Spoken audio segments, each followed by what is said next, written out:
Sampung nakakamanghang pagtuklas sa disyerto ng Sahara, mula sa misteryosong bato hanggang sa dinosaur na natuklasan sa disyerto. Handa ka na bang malaman ito? Kaya simulan na natin.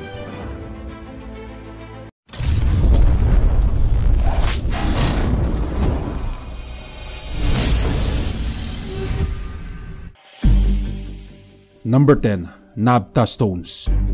Nang tumira ang mga tao malapit sa Nabta Playa sa timog ng Egypt, 7,000 hanggang 6,000 taon na ang nakalilipas. Ang lugar ay nakaranas ng taunang pagbaha na lumikha ng isang lawa. Dumating doon ang mga Neolitikong tribo upang pakainin at painumin ang kanilang mga hayop. Ang mga taong ito ay hindi lamang nakaligtas doon, ngunit binuo nila ang kultura ng sakripisyo. Ang lahat ng mga baka, tupa at mga kambing ay natagpuan na nakalibing doon. Mga 6,000 taon na ang nakalilipas.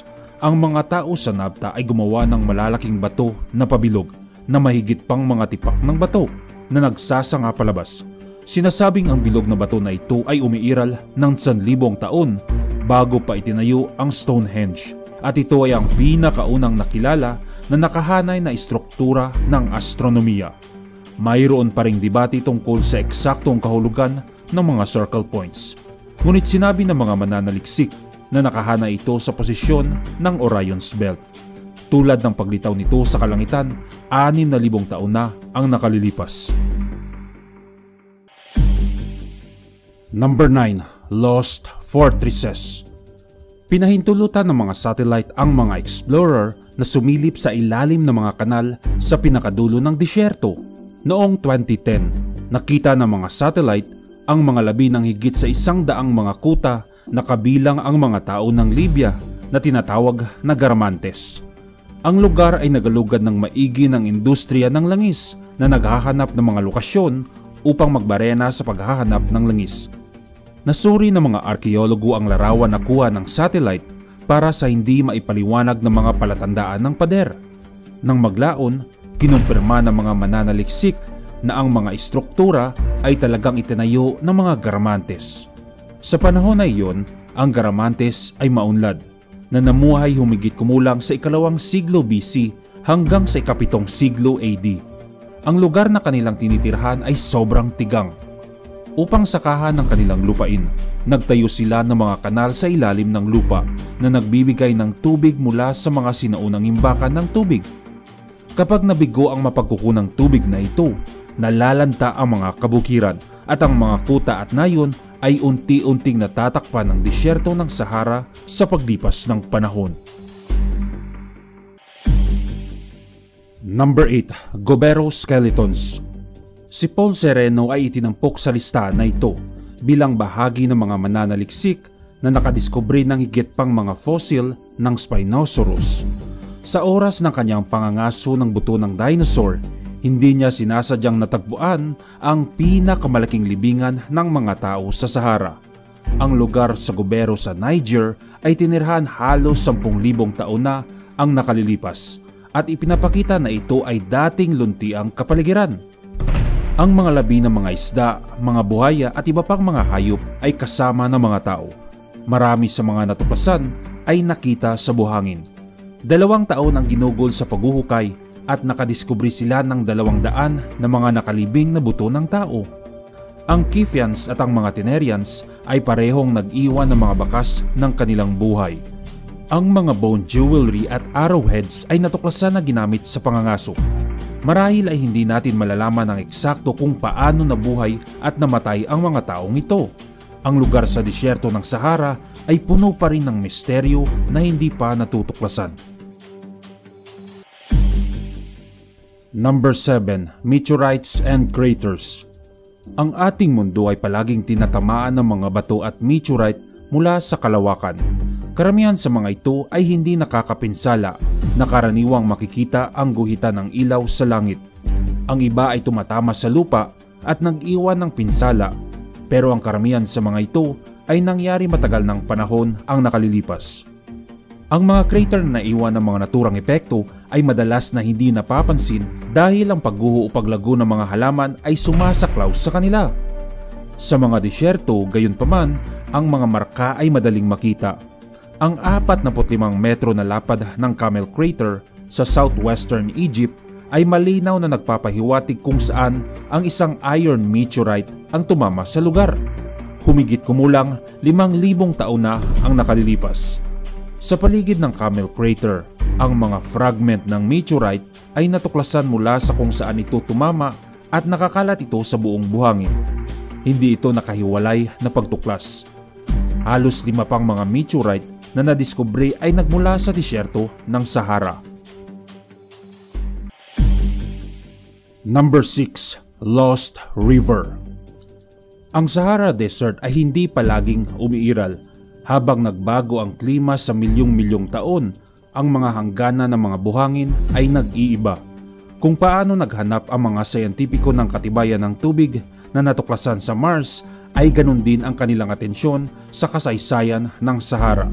Pinahayag ng mga pananaliksik na ito ay dating naging ika-12 sa pinakamalaking palanggana ng kanal na dumadaloy sa loob ng Sahara. Ang mga labi ng ilog sa Mauritania ay napansin na ang undersea canyon at natuklasan na nakaukit sa ilog. Ang mga sediment ng ilog ay matatagpuan din sa mga hindi inaasahang lugar. Ang pangwakas na kumpirmasyon ng pagkakaroon ng nawawalang ilog ay ginawa ng satellite. Ang nawala na ilog ay tinawag sa ngayon na Taman Rasset River at ang mga pananaliksik ay patuloy pa rin sa pagtuklas ng higit pa tungkol sa ilog na natuyo 5,000 taon na ang nakalilipas.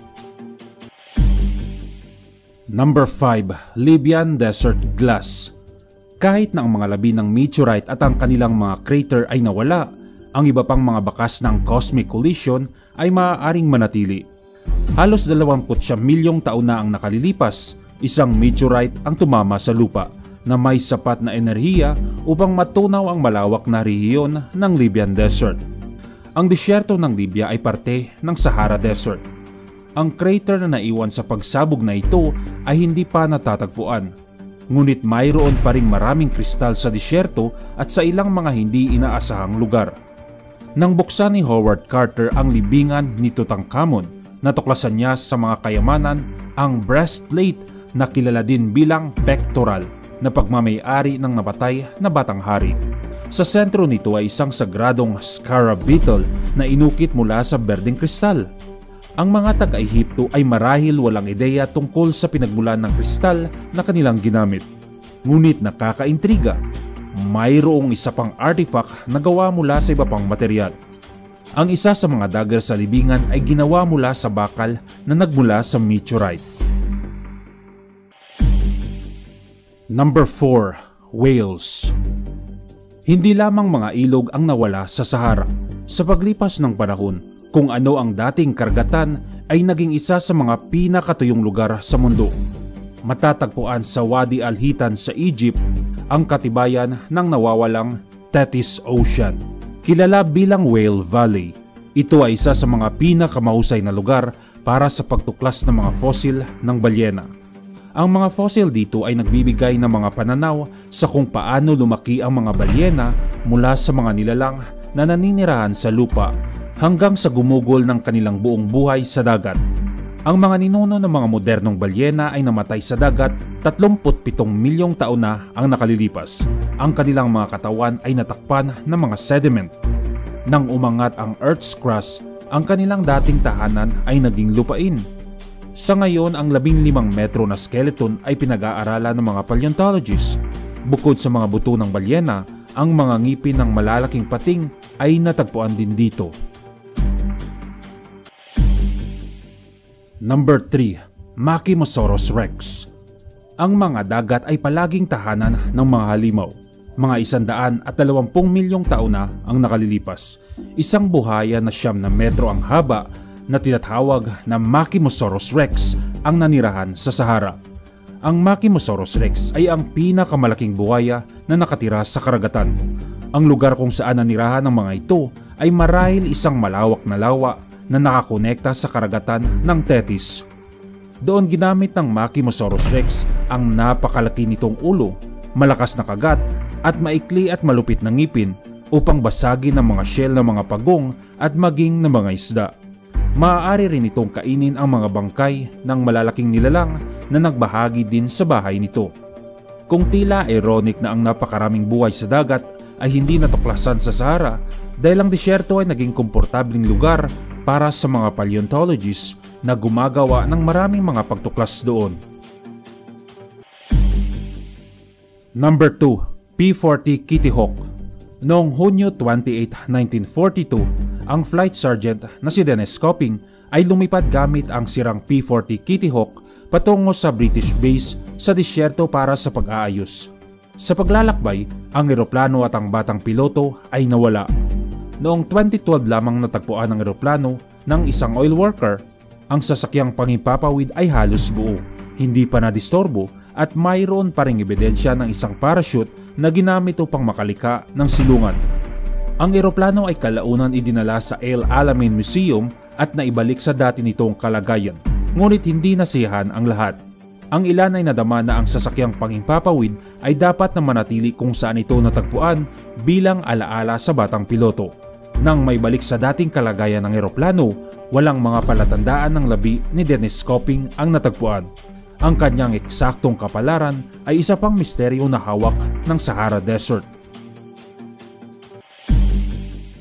Number 1. Spinosaurus. Ang pagpapatuloy ng tema ng nauukol sa dagat ng mga pagtuklas na ginawa sa disyerto. Ang Spinosaurus ay ang pinakamalaking carnivorous dinosaur na natuklasan. Nabubuhay ito ng 75 milyong taon na ang nakalilipas. Ang Spinosaurus ay may taas na 7 metro at may sukat na 16 na metro ang haba. Mayroon itong malaking layag ng mga buto na nakadikit mula sa likuran nito at marami pang ibang pagbabago na hindi maintindihan ng mga sayantipiko. Sa ngayon, ang Spinosaurus ay ang tanging kilalang semi-aquatic dinosaur. Ibig sabihin, maaari itong tumira sa lupa o sa tubig. Natagpuan ang hanay ng mga fossil sa Morocco na ang mga mananaliksik ay nagkaroon ng masinsinang pag-aaral ng Spinosaurus. Kabilang sa mga katibayan na tumuturo na ang Spinosaurus ay naninirahan ng bahagya sa tubig. Ang mahaba at patag na mga paa nito ay ginagamit nila sa pagsagwan sa tubig, pati na rin ang mga butas ng ilong na iniangat sa tubig upang hindi ito makahinga kahit na halos lumuwag na sa tubig.